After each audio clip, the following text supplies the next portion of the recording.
Hi, welcome to the Mohua show. My name is Mohua Chinnappa and I am an author, entrepreneur and ex-housewife. This podcast is about everything from business to technology to arts to lifestyle, but done and spoken ईमानदारी से. Hi, in today's episode, we have with us Manish Saxena. Manish is the lead of Aadyam Handwoven and an advisor to Tommy Hilfiger, Calvin Klein, Arrow. He's also the ex-co-founder of LimeRoad.com. Manish and his initiative with Aadyam Handwoven, which is the corporate social initiative of the Aditya Birla Group, has been working currently with 6 weaver communities in India, namely Banaras, Badoi, Pochampally, Kashmir, Gadwal and Bhuj. With Aadyam, their vision is to create a self-sustaining ecosystem for the finest artisans of the country by supporting and selling their crafts and thus impacting their quality of life.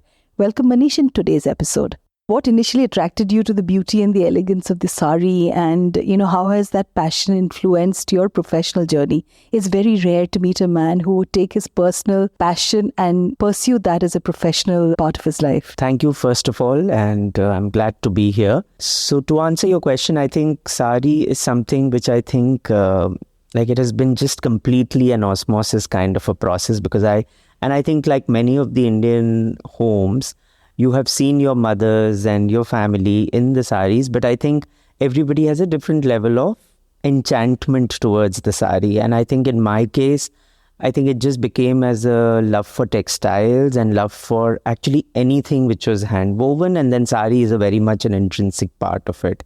So yes, that's where it started. But I think I didn't even realize that as to when it became a sort of an infatuation and a process of learning as to which sari comes from which region and what defines it and what signature. And I think I should just say that I'm blessed that I am now being able to pursue it as a profession also.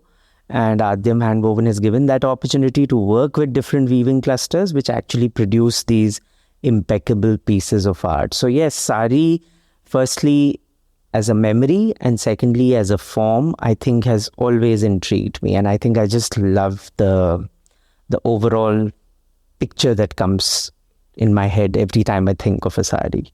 To me, I think it's fantastic that when you think of corporates, like Aadyam Handwoven, that's taken this up as a CSR initiative into the arts and crafts of India that often doesn't find a market outside because the colors and all of that can become a problem, in the international market. Of course, in India, it is a price-sensitive market. How did you go about choosing the clusters, in India? The 3 clusters that you guys are working on. So this is an initiative which is personally driven by Mr. Kumar Mangalam Birla. And I think the original idea was actually to be able to enable artisans in a manner where they continue to do what they are skilled with. And the whole idea therefore started from how can that support be? And the support led to 3 very distinct clusters to begin with. So the whole idea was that in handwoven, how do we define very different techniques? So one coming from Bhuj, which is like an extra weft weaving, which is very akin to almost like embroidering on loom. While it's not embroidery, but it's almost like you actually embroider it thread by thread onto the loom. Then, of course, the Banaras weaving, which is various types of Banaras weaving, like Kadwa and Tanchoi, each of them having a very different look and feel, but very, very, so to say, royal as against what Bhuj is known for. And then, of course, Pochampally, which is Ikkat weaving, which is again completely different. And over the last few years, we've, of course, added a couple of other clusters, which we felt that the audience was looking for that kind, as well as how do they bring a totally different set of products into our portfolio. So, for example, we've added Kashmir, and we've done some excellent pieces in Kani and excellent pieces in Pashmina saris again. So that's again a category which we felt while there is enough and more available in it, but not enough which is truly representing the authentic part of it. And of course, the other thing which we try and obviously gauge is where is it that we can bring difference to handwoven so that it does not in some manner compete with what the power loom has started to replicate. Because that's a very critical point, because the customer is not able to, just with a naked eye be able to see the difference between a handloom and power loom. But still there are certain things which thankfully cannot be replicated in power loom yet. So those are the kind of pieces we try and focus on so that the customer can truly see the value of handmade in it. It'll be fantastic, Manish, actually, for our viewers and our listeners to understand how would you differentiate between a power loom and a hand loom. Because my mother always said that if you need to turn the sari around or the fabric around to check on the knots, and it's not going to be as neat as in a power loom. So what would you share that one can differentiate? So that's definitely first of the most important thing is to see the back of the sari, because while they can replicate the front, but the back and that neatness is truly one of the things. But unfortunately, power loom is now geared to be able to give a finish which is closest to how it may appear. But of course, so I think the other point which I would like to add is, and it's a bit of an emotional point, so to say, but I think you can feel the suppleness of a handloom sari way more, because somebody has used their hands to actually cross the warp and the weft. So there is a certain amount of force and a certain amount of, so to say, the warmth in which the sari gets done as against a machine made where the force is uniform and strong all through. So the fabric that eventually comes out is not as supple. So, and it's a bit flatter as well because of the kind of heat and the pressure that it has gone through. Whereas handloom is something which is truly created with love and affection, and that, I think, that bounce, that thing actually translates itself into the final. So like for example in Banarsis, if you see the same motif, if made by hand versus made by power loom, you will find it way more flatter in a power loom, whereas in a hand woven piece, it will be more raised and more, sort of over the weft and warp. So the whole, I would say both the visual and the feel part of are very different. Obviously, this is something which you will realize more and more as you sort of touch and feel. So it's all about touch and feel eventually. It's really interesting actually, that Aadyam has been able to sustain these sort of arts and crafts that would have just probably died a death. And there have been so many arts and crafts in India that have died a death because of the lack of customers, the lack of just the sheer knowledge of how to go about marketing their products. Have you faced any sort of challenge in getting the artisans to work with you, because they're artists and they would probably take their own sweet time in, coming back to you with the product? I mean, I've heard of these really hilarious stories that, there's a shadi in the gaon and the entire village will just take off for that shadi and they will not come back to you with the product and you'll have to just wait for your own sweet time, Have you also faced these sort of situations in the clusters that you are working on? Right. So I think, very interesting question, because I think I'll just try and answer it in two ways.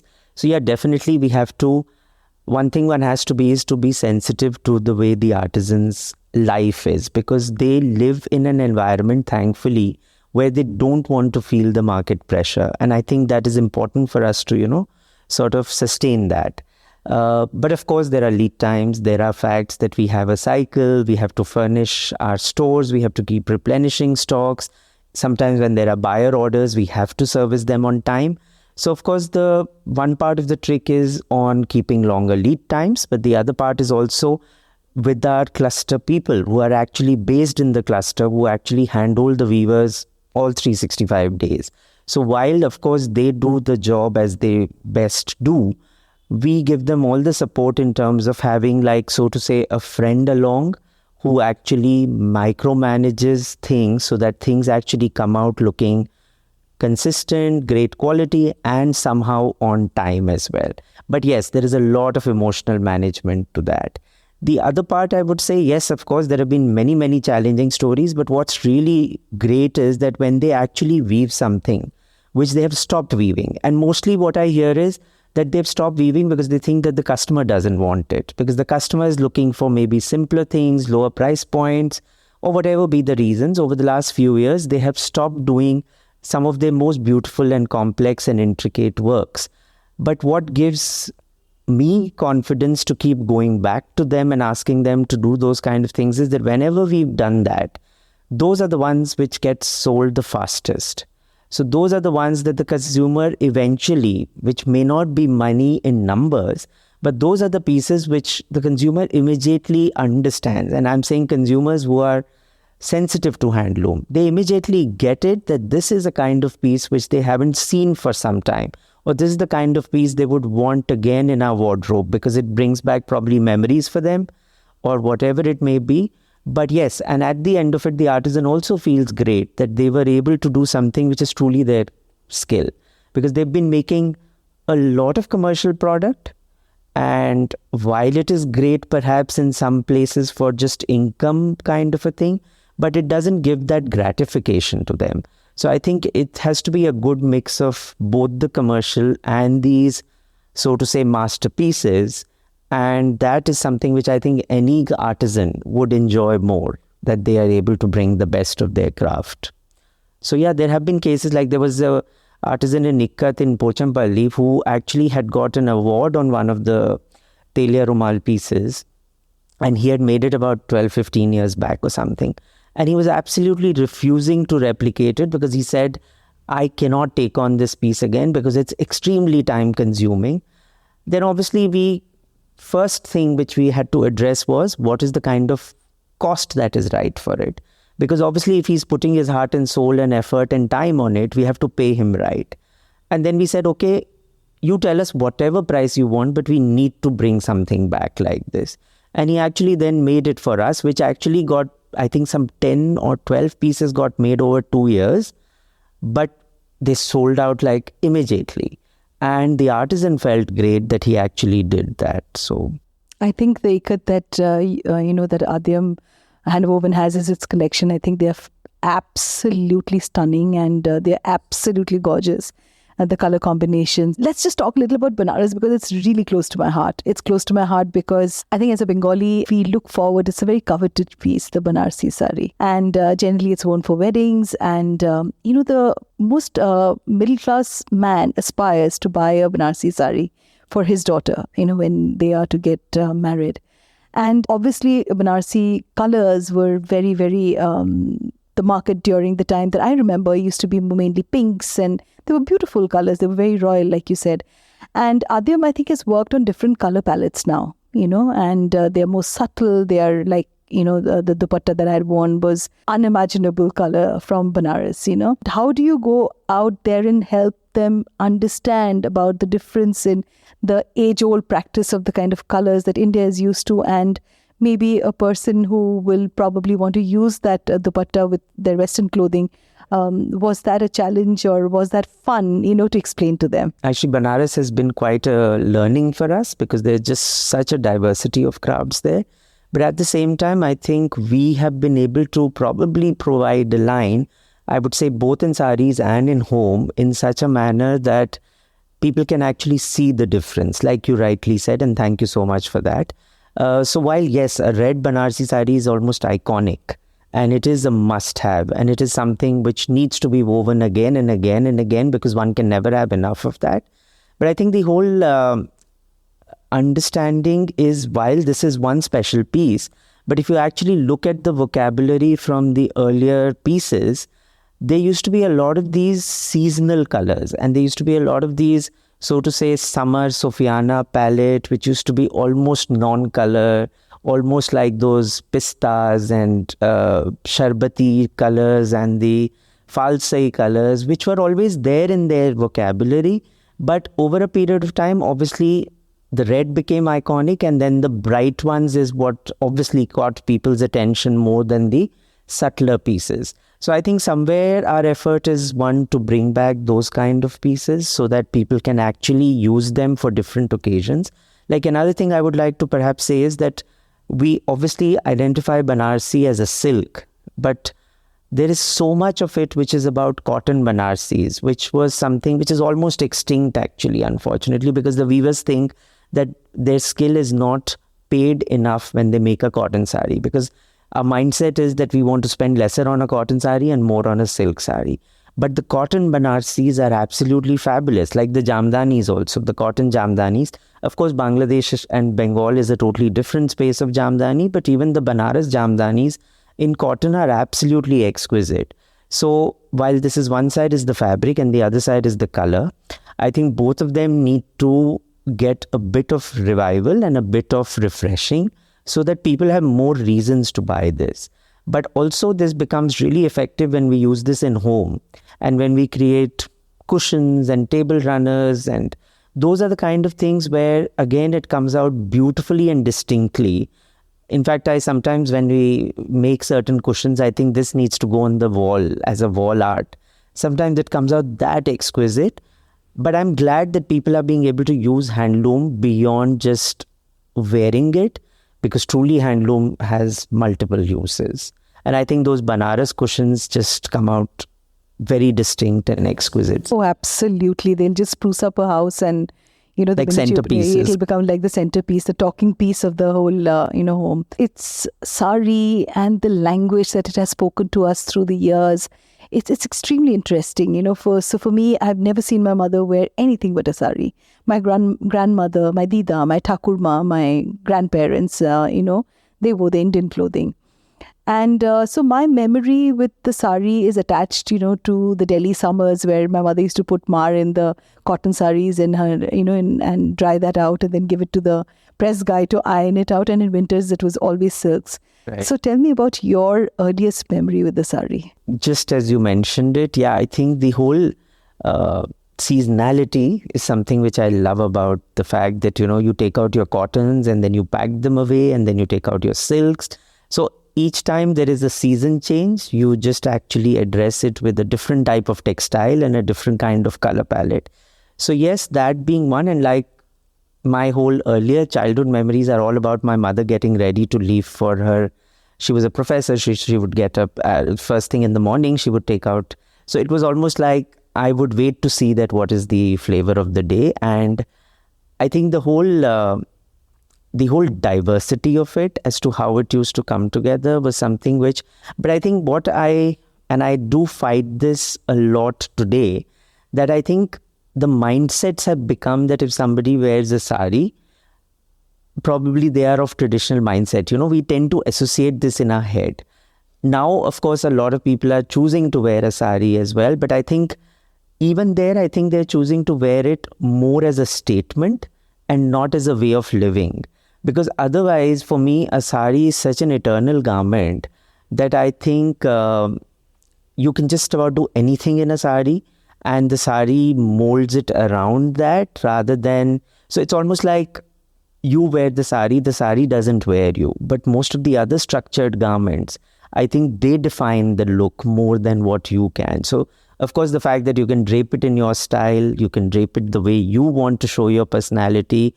But I think a woman can look extremely modern in a sari. So one of my favorites eras is also the way the royalty brought in the modernity to the sari without really taking away from the grace of the sari. Yes. So, the way you see those areas when, how they made it so ravishingly beautiful for cocktails, and the way it just became just transformed and yet not lost its beauty and the grace and the subtlety, because I think that's the beauty of a sari, that the way you wear it, you can just make it right for any occasion. It's really interesting when you say this, because, in the Tagore household, there's a certain kind of sari that they used to wear. Yeah. Saris used to be woven for the women there.